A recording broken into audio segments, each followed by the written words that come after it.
It was always the Jags. It's always the Jags. It's always the Jags. Always the Jags. Welcome back into Always the Jags, your podcast for everything Jacksonville, everything Jaguars, everything Duval. We've got so much to talk about in just the past couple of days. I was going to release an episode talking about what our options are that now that Christian Kirk was released, because he was released a couple of days ago. And then right when I was getting ready to record that, Mitch Morse just retired. So, before going into the offseason, we didn't have massive holes. We kind of had a few things that we needed to plug up. Now it looks like we have some pretty big holes because Mitch Morse is no longer going to be our starting center.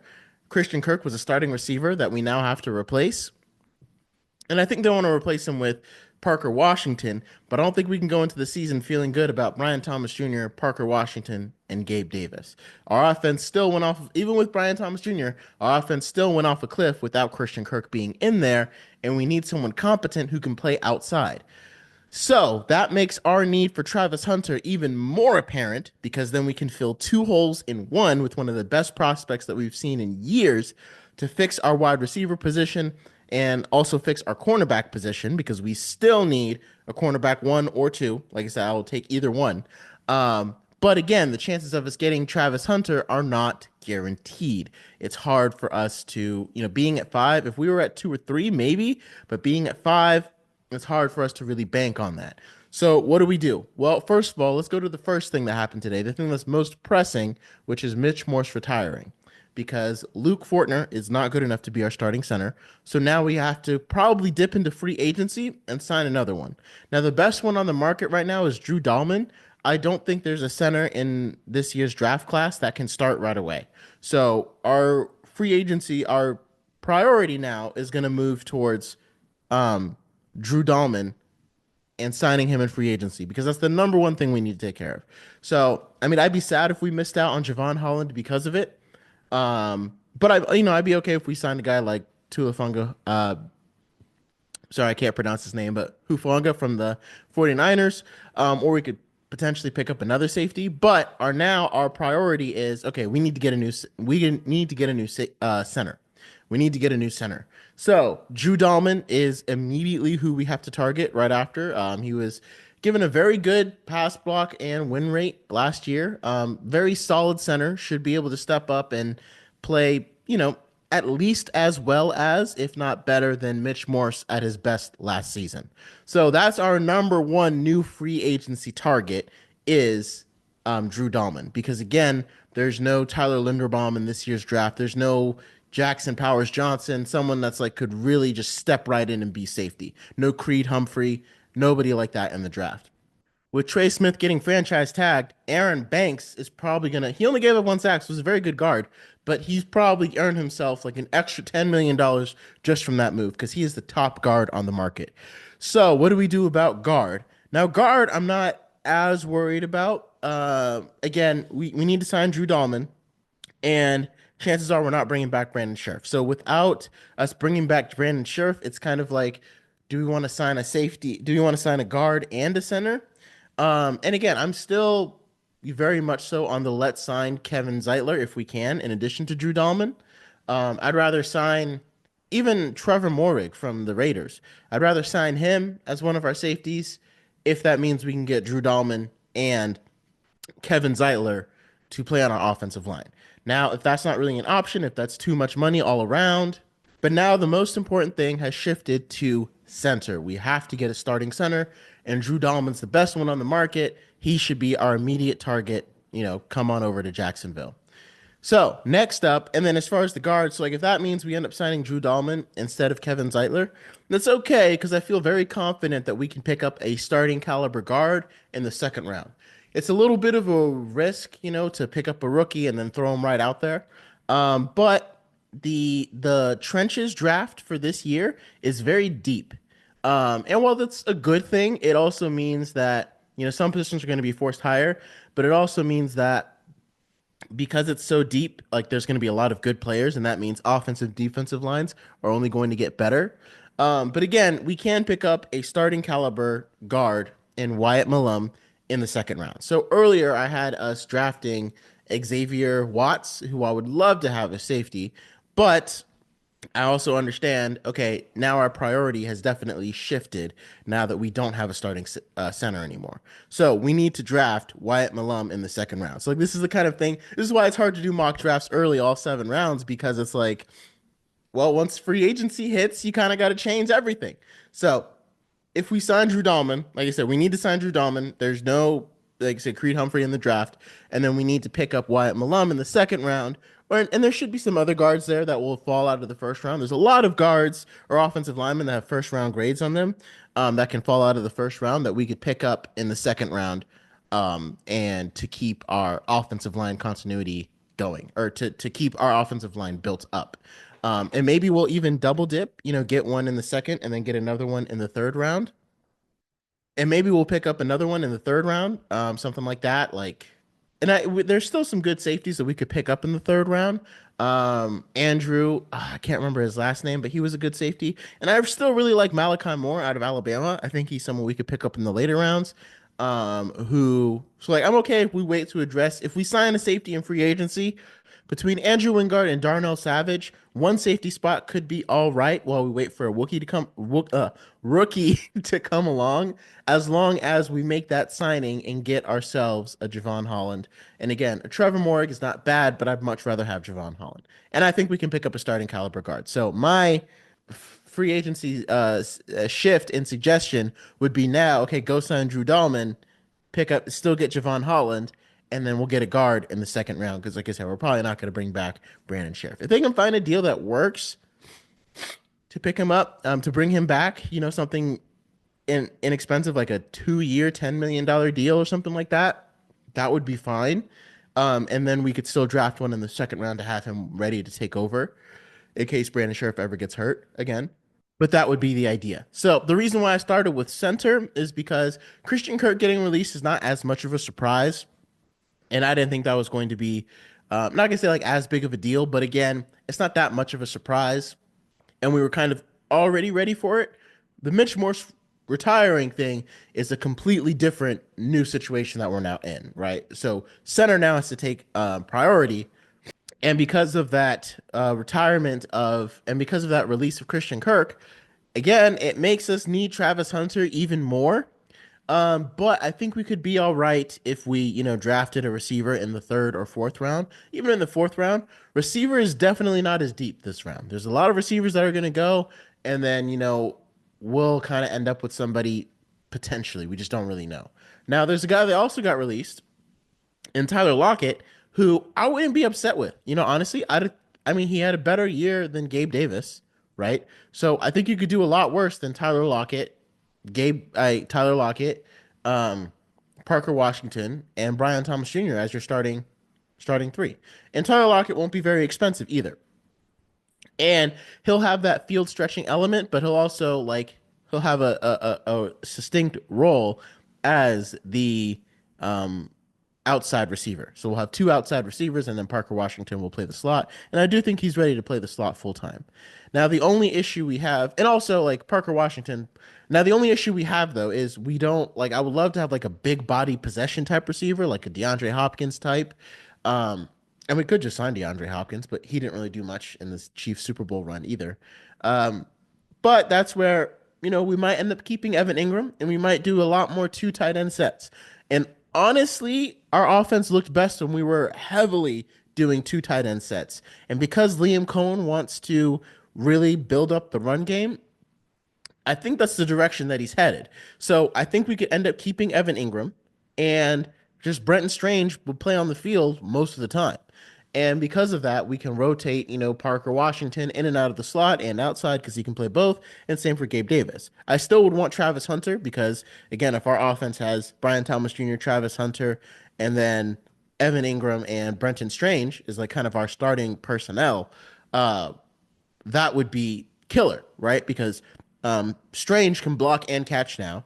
Evan Ingram is still more of a catch, so he could moonlight as a tight end, but also as our jumbo slot receiver, right? And do a lot of damage where Christian Kirk could do. Because Christian Kirk was shifty, but Evan Ingram is big. So both of those are helpful in the slot position.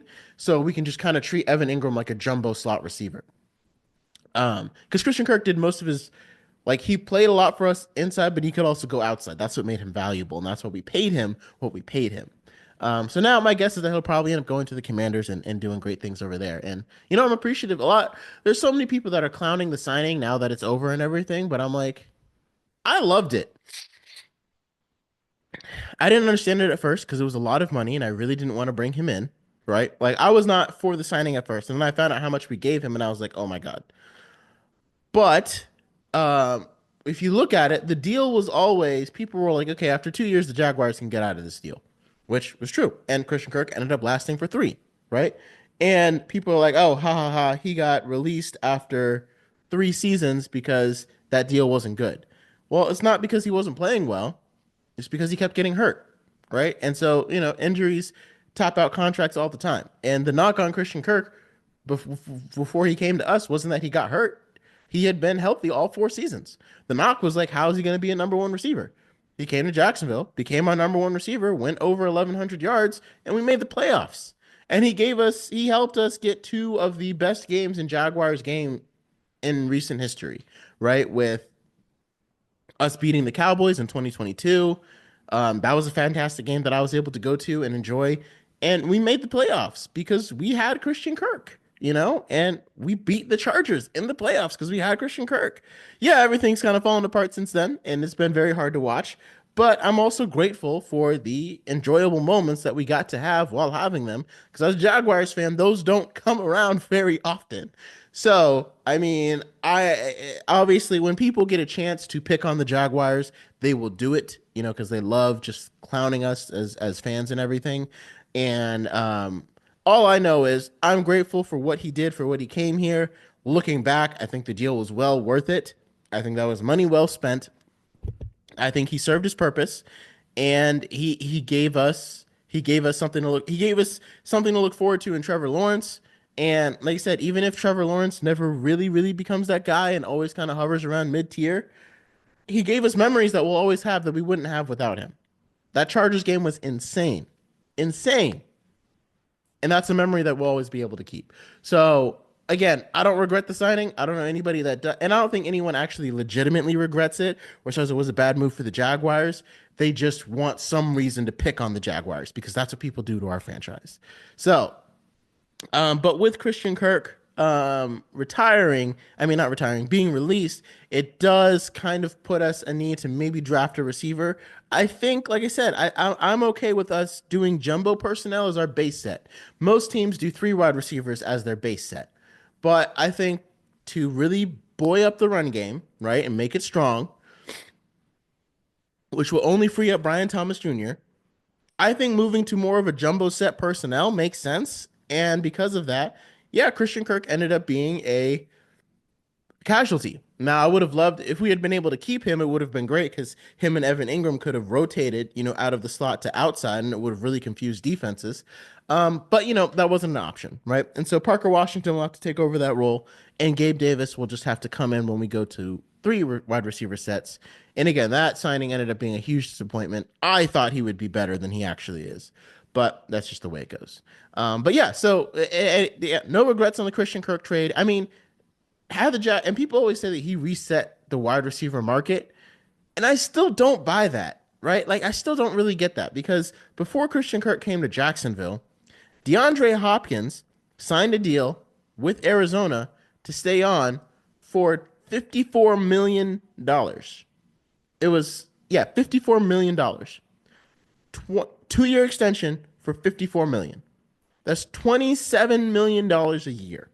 That was before the Jaguars signed Christian Kirk.